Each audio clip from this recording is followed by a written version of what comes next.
तो चलिए स्टूडेंट, इस वीडियो में हम लोग क्लास 11 का मैथमेटिक्स का चैप्टर नंबर 2 का मिसलिनियस एक्सरसाइज का क्वेश्चन नंबर 7, 8, 9, 10 डिस्कस करने जा रहे हैं। इससे पहले वाली वीडियो में हमने क्वेश्चन नंबर 6 तक बहुत ही अच्छे तरीके से डिस्कस कर दिया था।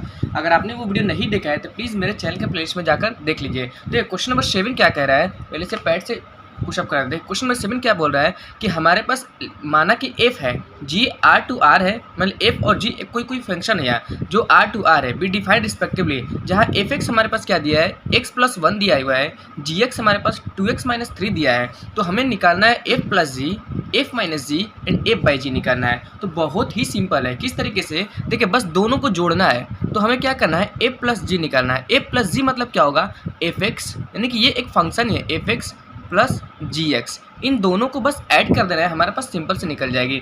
तो इन दोनों को ऐड कर दीजिए, x+1 प्लस ये 2x-3। तो हमारे पास क्या आएगी, हमारे पास 2x प्लस x मिलके क्या होगा 3x, और 3 में से 1 जाए कितना बचेगा -2। तो ये f प्लस जी निकल के आया। अगर इन दोनों को हम सब्ट्रैक्ट कर रहे हैं f minus G, it means हमारे पास क्या होगा fx माइनस जी एक्स। बहुत ही सिंपल क्वेश्चन है। तो देखिए एफ एक्स माइनस जी एक्स हमारे पास क्या निकलेगी, यानी कि एफ एक्स ये x+1 माइनस जी एक्स यानी कि 2x-3।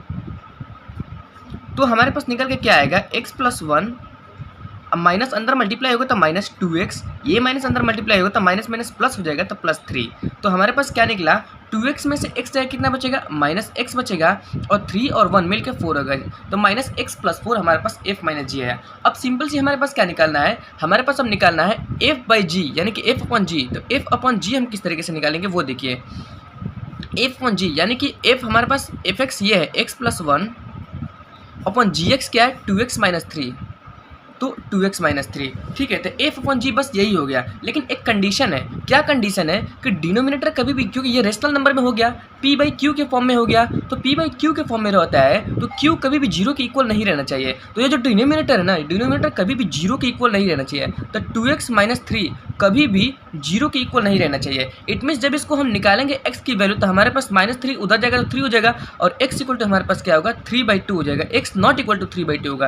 तो डिनोमिनेटर कभी भी हमारे पास 0 नहीं रहना चाहिए। तो हम f बाई जी ये निकलेगा, कामल आया क्या हम लिखेंगे, x कभी भी हमारे पास 3/2 के बराबर में नहीं रहना चाहिए। आई होप कि आपको बहुत ही अच्छे तरीके से क्वेश्चन नंबर 7 समझ में आया होगा। अब देखिए क्वेश्चन नंबर 8 को डिस्कस कर देते हैं। क्वेश्चन नंबर 8 क्या कह रहा है, क्वेश्चन नंबर 8 बोल रहा है कि हमारे पास एक फंक्शन दिया है वन, ये रिलेशन टाइप का बोल रहा है भी, एक फंक्शन है z टू z। z मतलब समझ रहे क्या है, z मतलब इंटीजर, और डिफाइन किया गया है fx, ये फंक्शन जो है, ये जो रिलेशन है इस fx पर डिफाइन किया गया है। तो हमारे पास fx क्या दिया है, fx हमारे पास दिया है ax प्लस b, ये fx हमारे पास ax प्लस b दिया है, ठीक है। और क्या बोल रहा है, for some integer a and b, तो डिटरमाइन करना है हमें a और b के। और जो हमारे पास ये fx दिया है, और जो हमारे पास रिलेशन टाइप का फंक्शन दिया है वो क्या दिया है हमारे पास, 1,1 एंड 2,3, 0,-1, -1,3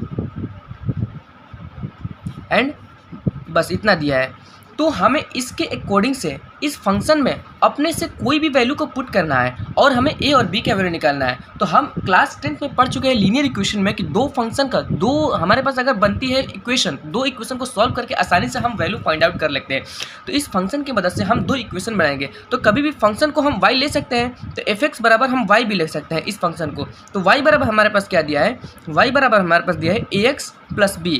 तो हम जानते हैं कि इसमें पहला वाला जो डोमेन होती है, डोमेन x होती है, और जो हम पास ये राइट साइड की होती है जो रेंज, वो y होती है। तो x y के फॉर्म में दिया है। तो हम क्या करेंगे, इसको पहले उठा के इसमें पुट करेंगे, फिर इसको पहले उठा के इसमें पुट करेंगे, दो इक्वेशन बनेगी, और दोनों को जब हम सॉल्व कर देंगे तो हमारे पास आसानी से a और b की वैल्यू निकल जाएगी। तो a और b की वैल्यू निकल जाएगी, तो वही a और b की वैल्यू पे ये जो फंक्शन है वो डिफाइंड होगी, ठीक है। तो जरूरी नहीं कि आप यही करें, कोई भी दो उठाइए और दो इक्वेशन बना के आप सॉल्व कर लीजिए और a और b की वैल्यू निकाल लीजिए। देखिए किस तरीके से हम निकालते हैं, पहले हम इसको निकालते हैं। जब इस x की जगह पर मैं 1 पुट करूँगा तो ये y की जगह पर भी हमें 1 पुट करना पड़ेगा। इट मीन्स y की जगह पर 1 पुट करना मैंने, और इस x की जगह पर भी मैंने 1 पुट कर दिया, तो a प्लस b आ गया। ये पहला इक्वेशन निकल गया, ठीक है। अब सेकंड इक्वेशन देखिए, जब इस x की जगह पे, इस x की जगह पे जब मैं 2 पुट करूंगा तो y की जगह पे हमें 3 पुट करना पड़ेगा। इट मीन्स y की जगह पे मैंने 3 पुट किया, और हमारे पास a, और इस x की जगह पे मैंने क्या पुट किया, 2 पुट किया, प्लस में b दिया है। तो हमारे पास निकल के क्या है, 3 =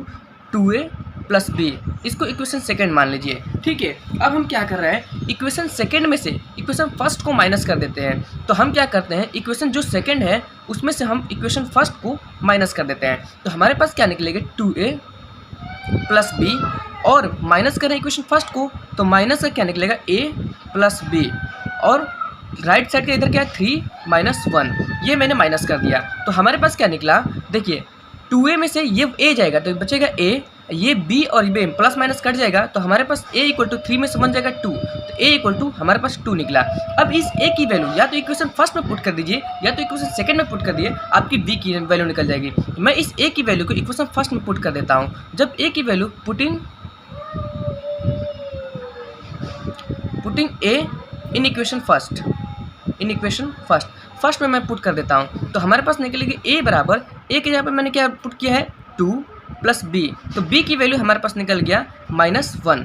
ठीक है, तो a की वैल्यू हमारे पास 2 निकला और b की वैल्यू मेरे पास -1 निकला। तो ये a और b की ऐसी वैल्यू जो इस फंक्शन को डिफाइन कर देता है। ठीक है, आई होप कि आपको क्वेश्चन नंबर 7 और क्वेश्चन नंबर 8 दोनों बहुत ही अच्छे तरीके से समझ में आया होगा। तो चलिए क्वेश्चन नंबर 9 को देखते हैं क्या कहता है। तो देखिए क्वेश्चन नंबर 9 क्या बोल रहा है, हमारे पास क्वेश्चन नंबर 9 बोल रहा है कि late R B a relation, यानी कि जो आर दिया है एक रिलेशन दिया है from N to N, N मतलब कैपिटल एन मतलब क्या होता है, नेचुरल नंबर से नेचुरल नंबर तक दिया है। जो रिलेशन दिया है वो डिफाइंड है इस कदर, मतलब हमारे पास एक दिया है ए कमा बी सच दैट ए और बी है वो बिलोंग करता है नेचुरल नंबर से, और क्या कहता है ए बराबर बी स्क्वायर दिया है, आर द फॉलोइंग ट्रू, मतलब इसके अकॉर्डिंग, इस रिलेशन के अकॉर्डिंग हमें ये बताना है कि जो हमारे पास जो फॉलोइंग में है वो ट्रू है या फॉल्स है। ठीक है, तो इसको हम क्या करेंगे, इसको हम अपने से एक एक एग्जाम्पल लेंगे और एग्जाम्पल की हेल्प से इस क्वेश्चन को आसानी से कर लेंगे।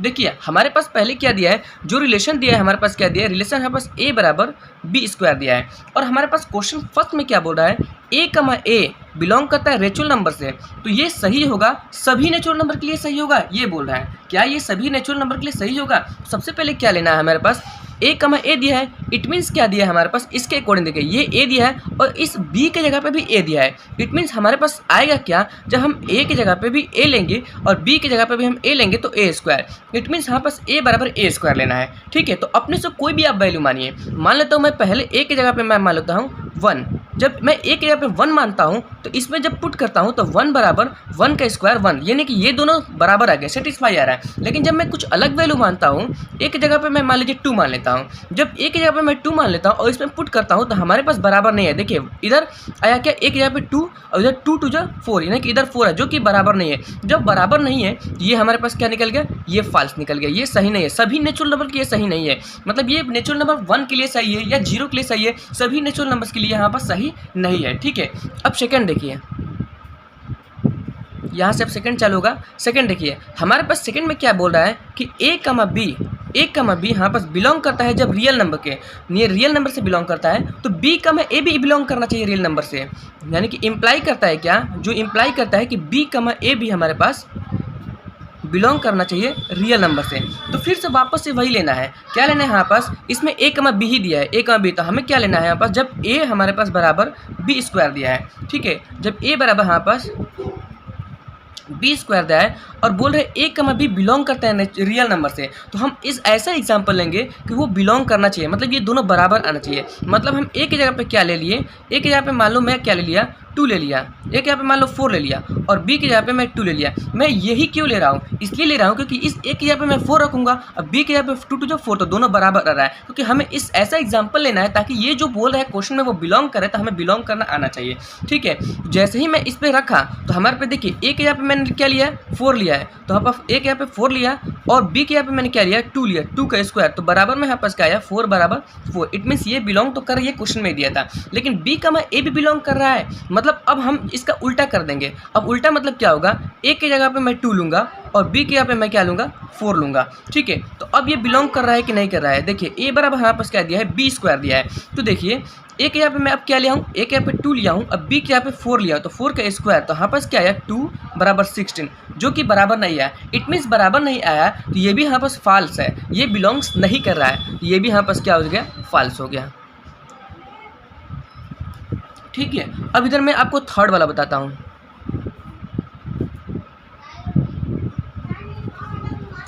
ये ऊपर फर्स्ट है, ये सेकंड है और ये थर्ड बता रहा हूँ। ठीक है, थर्ड में क्या बोल रहा है कि a कमा b जब हमारे पास क्या दिया है ए कमा बी बिलोंग कर रहा है रियल नंबर से, बी कमा सी भी बिलोंग कर रहा है यहाँ पास रियल नंबर से, तो क्या ए कमा सी भी बिलोंग कर रहा है रियल नंबर से?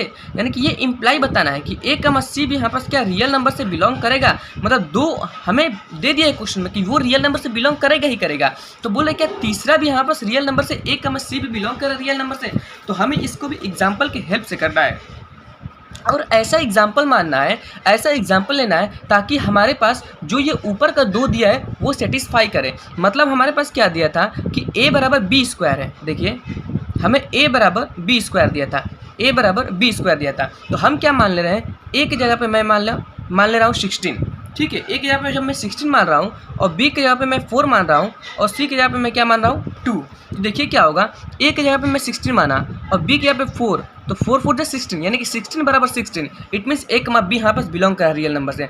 अब बोल रहा है b कमा c क्या बिलोंग कर रहा है रियल नंबर से। देखिए b की जगह पे मैं क्या माना हूँ, b की जगह पे मैं 4 माना हूँ, तो इसके जगह पे मैं क्या रख दूँगा, मतलब इधर क्या होगा। देखिए अब b कमा c आ गया ना, तो हमें इसको a कमा b से था, अब b कमा c आ गया तो b बराबर c स्क्वायर इस तरीके से लेके चलना है। ठीक है, क्योंकि b और c का रिलेशन आ गया, तो b बराबर c स्क्वायर। तो देखिए b के जगह पे मैं क्या माना 4 और c के जगह पे 2, तो 2 2 जो 4 बराबर आ गया। तो अब a कमा c भी बिलोंग कर रहा है रियल नंबर से कि नहीं, तो अब a और c को लेकर चलना है, मतलब a बराबर सी स्क्वायर इस तरीके से लेके चलना है। तो a बराबर सी स्क्वायर लेके चलना है, तो a की जगह पे क्या है 16 और c के जगह पे क्या है 2, तो 2 का स्क्वायर, तो क्या होगा 16 बराबर 2 2 4। ये बराबर नहीं आया, इट मीन्स ये बराबर नहीं आया तो सेटिस्फाई भी नहीं हुआ, तो इट मीन्स यहाँ पास थर्ड वाला भी क्या होगा, फॉल्स होगा। आई होप कि आपको क्वेश्चन नंबर यहाँ पास 9 जो समझाया हूँ धीरे धीरे 1 बाय 1 आपको अच्छे तरीके से समझ में आया। ऐसा क्वेश्चन को हमेशा एग्जाम्पल की हेल्प से ही करते हैं। अगर आपको थोड़ी सी भी डाउट है तो एक बार और इस वीडियो को मतलब इस वाले क्वेश्चन को रिपीट करके देख लीजिएगा, आपको बहुत ही अच्छे तरीके से क्लियर हो जाएगा। मतलब क्या लेना है, आपको एग्जाम्पल की हेल्प से लेना है और जो जो एग्जाम्पल दिया है वैसे वैसे इसको जो दिया है आपको रिलेशन दिया है इसको आपको चेंज करते रहना है, तो आपका आसानी से आंसर आ जाएगा। अब देखिए क्वेश्चन नंबर 10, क्वेश्चन नंबर 10 क्या बोल रहे हैं हमारे पास कि हमारे पास एक सेट ये दिया है और एक सेट ये दिया है और उसके रिलेशन बनाया है, ये एक रिलेशन बनाया है उन दोनों सेट्स का। तो बोल रहा है कि क्या एफ एक रिलेशन है ए टू बी से।